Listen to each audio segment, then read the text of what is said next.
Hey all, Dennis Cook here, your health and performance coach in Olathe, Kansas. Welcome back to my video series titled A through Zinc. Today is week 2, chapter 2, and we are talking about a very important nutrient, B1. Does eating one cookie go straight to your hips? Are you suffering from low energy, poor memory, or maybe even tingling hands and feet? You might be deficient in one specific nutrient. That nutrient is B1, otherwise known as thiamine. B1 is your carb-burning supernutrient. Your nervous system, far more than any other system in the body, requires glucose to function. Every day alone, your brain consumes about 120 grams of glucose. That's about the same amount in 3 to 4 large potatoes. This glucose doesn't just provide energy. Glucose is also needed to make neurotransmitters, the signals inside of your body that are responsible for thoughts and movement. B1 plays a few other important roles in the body as well.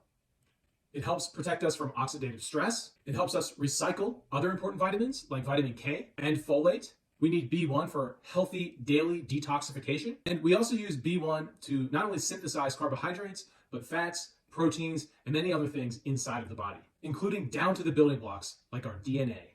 So how do we get B1 into the diet?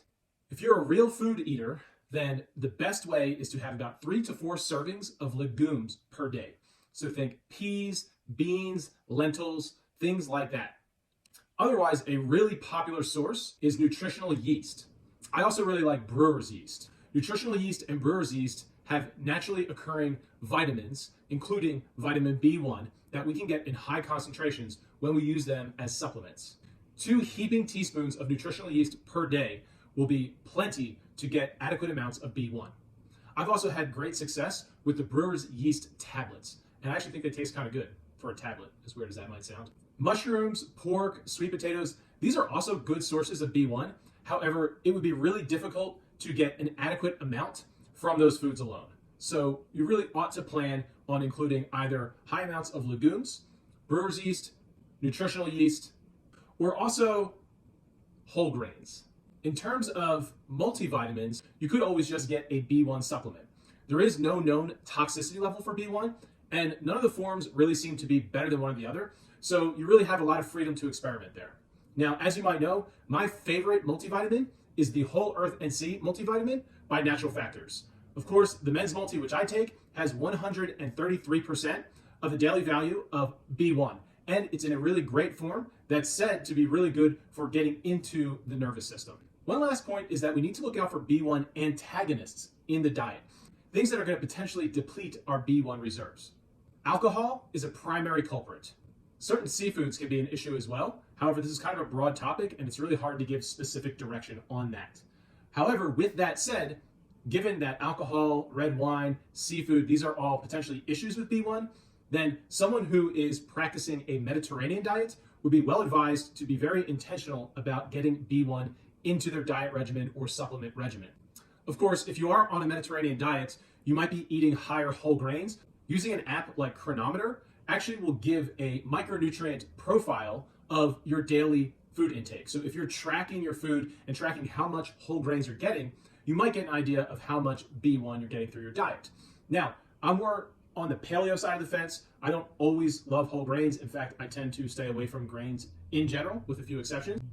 And I'm not sure how convinced I am of the bioavailability of micronutrients in whole grains. So I really think some of these other options like legumes and even supplements might be better for us. You could potentially get B1 from meat. Pork is said to be one of the best, but there's a lot of variance in the studies. One thing that's of consideration is that grass-fed or naturally raised animals are likely to have more of a nutrient-dense profile because of the way that they assimilate nutrients in their diet. If they're eating sort of a corn-fed, factory farm diet, it's likely that their gut and the nutrients that they're getting is not producing a lot of vitamins and micronutrients into their muscle meats and into their tissues that we are later eating. So we are what we ate.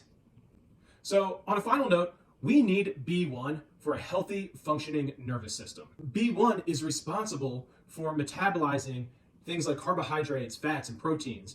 And if we're not getting enough, then we're not doing a good job metabolizing. If we're not metabolizing carbohydrates, this means our glucose is going up and heading us down a road that's something like potentially type 2 diabetes.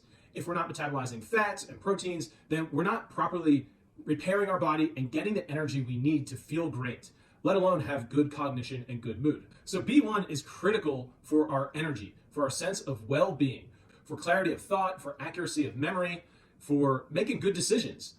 Eating healthy, getting out and exercising, these all require coming from a place where we feel good and we can make good decisions.